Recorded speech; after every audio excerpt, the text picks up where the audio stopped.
Organizations promoting animal adoption often encourage compassion towards homeless animals by sharing before and after pictures of them receiving love and care. These pictures illustrate that love and care are essential in shaping the life, appearance, and the health of all living beings. However, a piece of CCTV footage recently shocked South Korea, which showed an 11-year-old child looking so weak that it seemed like he was about to faint.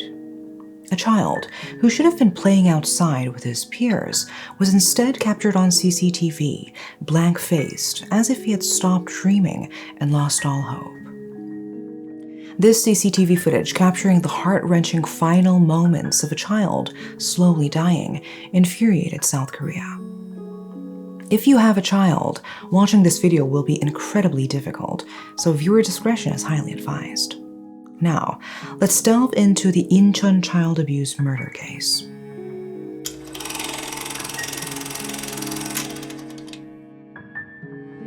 On February 7, 2023, at 1:44 p.m., Lee the biological father of Lee, a fifth grader, called emergency services to report that his son was not breathing at their home in Donyeondong, Namdong-gu, Incheon.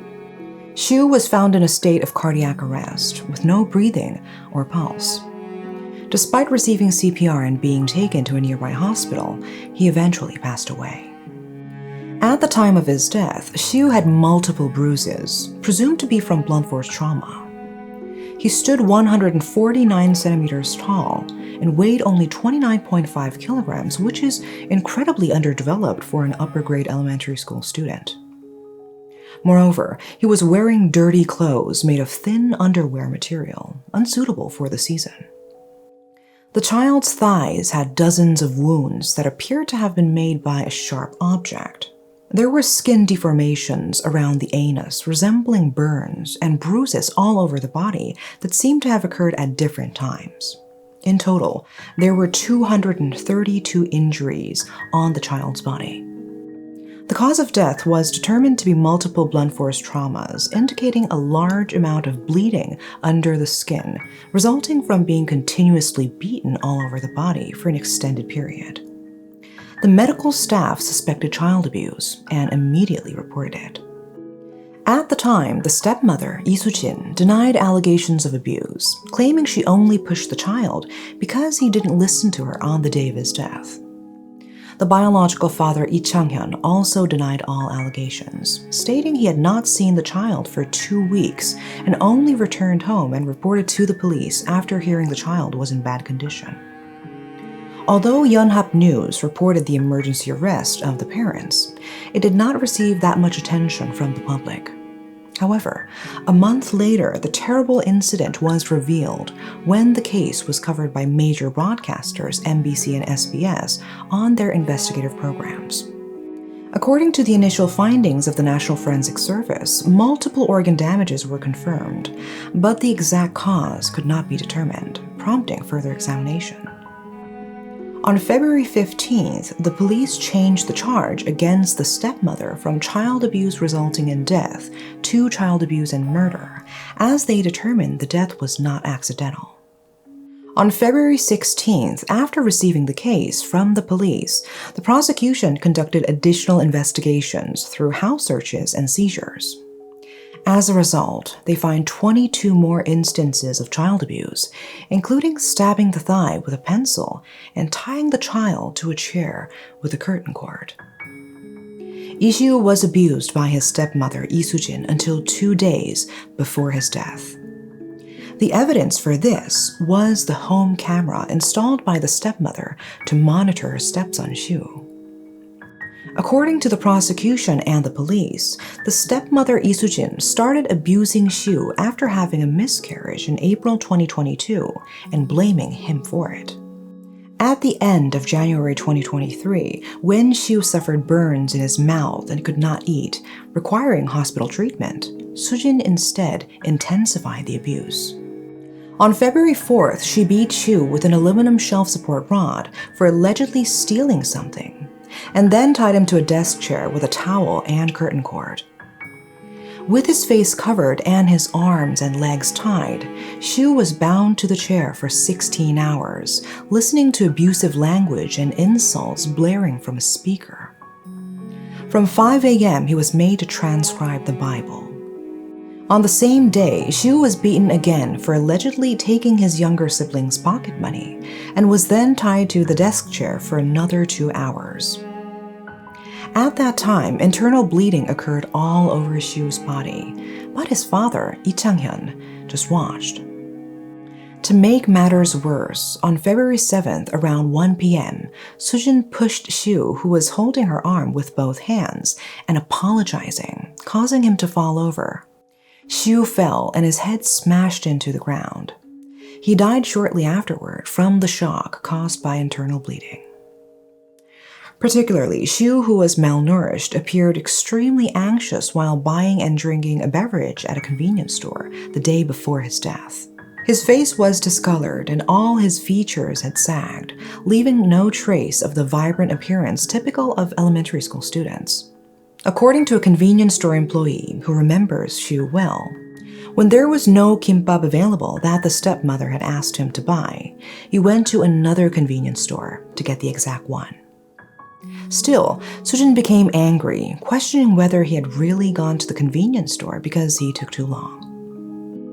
With the TV program Unanswered Questions showing 3 consecutive photos of Shu, starting from a bright and vibrant Shu a year before the incident to losing the light of life, public outrage reached its peak.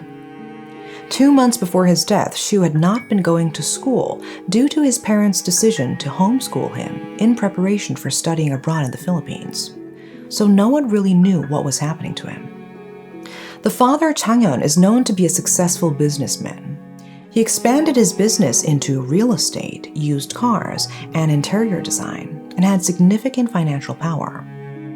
He remarried 42-year-old Sujin 10 months after divorcing, and they had 2 daughters, aged 4 and 3, and she was even pregnant at the time of the incident.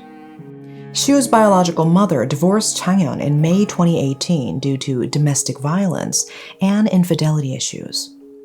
Changyeon demanded that she give up custody as a condition of the divorce, so she had handed over custody.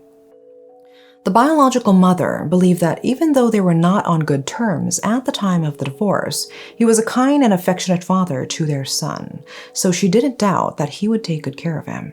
However, he did not keep the promise to let her meet Shu regularly, and despite her repeated requests, she only saw Shu twice. Eventually, she prepared to file a lawsuit to change the custodial parent due to his non-compliance with the visitation rights. However, when Sujin heard about this, she told her that the child thought of her as the best person in the world and that it could be confusing for him, so she should wait for the lawsuit. As a result, the biological mother dropped the lawsuit. However, after waiting for 2 years and growing tired, she visited Shu's school in May 2022. Still, when he met his mother, Shu immediately called home and reported this to his stepmother. Following his stepmother's instructions, he refused to speak with his biological mother. And 9 months later, she heard the news of her child's death. But it wasn't that Shu hated his biological mother. It was found later that there were doodles left behind saying that he missed his mom so much. At that time, Changyeon told her to just take Shu with her, but the one who stopped this was the stepmother, Sujin. Sujin was a person who was active in the church as a congregation member and was obsessed with her reputation. Shu was a devout Christian and served as a church deacon, participating in overseas volunteer work. However, this was ultimately for self-praise, and acquaintances knew that she had been lying a lot since she was young, especially pretending to be a wealthy child. Influenced by Sujin, who also continually underwent plastic surgery to show off to others, Changyeon also had plastic surgery, showing an obsession with external appearance. Experts speculated that the reason the stepmother opposed it was that she was worried it would make their family appear problematic to others. Sujin, who was always extremely conscious of others' gaze, needed Shu to appear as a perfect family to others. More precisely, she needed the image of a generous mother who raises even the child she did not give birth to. To maintain this image of a seemingly normal family, Sujin took family photos with Shu, bragged about sending him to study abroad at Berkeley, and although she did discriminate against him, the abuse wasn't that severe at first. However, she became furious when the biological mother who could tarnish her image appeared in front of Shu. According to the insurance payment records obtained by the biological mother, Shu had been taking psychiatric medication from September 2018 until his death. At the time, stepmother Sujin consulted that Shu had attention deficit, sudden anger, and bullied his classmates at school, causing problems. However, experts diagnosed that it was more likely post-traumatic stress disorder due to parents' divorce rather than ADHD. Moreover, a psychology expert said that the reason for Shu blaming himself during counseling sessions was that he probably heard such stories a lot from his parents. And right after his parents' divorce and the birth of a half-sibling, Shu was briefly sent to the Philippines by his stepmother, without a guardian at the time. According to neighbors, after returning from studying in the Philippines, Shu's expression drastically worsened, and he appeared depressed. He took on household chores such as sorting waste, delivering food, and looking after his sibling. Eventually, studying abroad was ostensibly for educational purposes, but a closer look reveals it was another form of child abuse. After returning, the stepmother threatened him to send him back to the Philippines if he did not listen to her. Some believe that not giving up Shu's custody rights seems to be mainly for various allowances like child allowance and multiple child welfare benefits provided by the government. An expert evaluated that the stepmother showed signs of histrionic personality disorder and narcissistic personality disorder. She might have vented her anger on Shu by equating him with her husband, especially on the day she fought with her husband. Moreover, while the direct cause of death lies with stepmother Sujin, the biological father Changyeon is also not free from blame. Changyeon was a violent, abusive character who often swore in front of the child without hesitation. During the time he was separated from the biological mother, when Shu and his friend got into a fight and the friend's mother complained to him after realizing her child got hurt, he punched Shu in front of others. Neighbors witnessed Shu's eyes severely swollen as if he had been hit, but it was already too late. Neighbors later said that at the time, Shu did not cry even after being hit so hard, raising suspicions of domestic abuse. However, no one could report it due to a lack of physical evidence.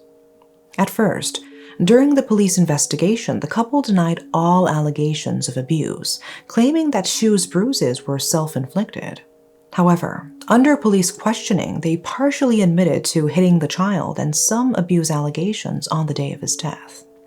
But in the first trial on April 13th, the stepmother, denying intent to murder, claimed she committed child abuse manslaughter, not child abuse murder. Sujin argued that she had a miscarriage, got pregnant again, and was physically weak, saying, "I lost self-control due to panic symptoms and committed the crime while trying to raise him somehow." Later in June 2023, the stepmother, holding a child born in prison, appeared in court and, even with Shu's autopsy photos in front of her, admitted to habitual child abuse, but denied the intent to murder, claiming she did not intend to kill and could not foresee it. Changyeon, indicted for habitual child abuse, admitted to the charges, but partially denied habitual child abandonment and neglect allegations. As a result, on July 15th, the prosecution sought the death penalty for the stepmother and 10 years in prison for the biological father. On August 25th, the court sentenced the stepmother, Sujin, to 17 years in prison and the biological father, Changyeon, to 3 years in prison. Since the abuse murder occurred in a secretive home, the prosecutor could not prove the indirect intent for murder, so child abuse manslaughter was applied instead of child abuse murder. Especially, Changyeon consistently claimed he had not seen his son for 1 to 2 weeks before his death, shifting the responsibility to Sujin. Because the wounds and bruises on Shu were concentrated about 1 to 2 weeks before his death, aiming for aiding and abetting child abuse. At that time, along with the biological mother's tearful petition for a harsher punishment, the stepmother shamelessly begged for a letter of leniency from the church she attended, but no one dared to side with her. The tragic case of Xu highlighted the importance of a more robust system that ensures the safety and well-being of children, even when they're under the care of one parent or a step-parent. The inability to adequately report suspicions of abuse due to lack of physical evidence, as well as limitations in the visitation rights of the non-custodial parent, were among the significant factors that contributed to the unfortunate outcome of this case. If Xiu's biological mother had been able to regularly check upon her son and meet him, it's likely that the situation would have been very different. May Xiu rest in peace. That's all for today. Thanks for watching.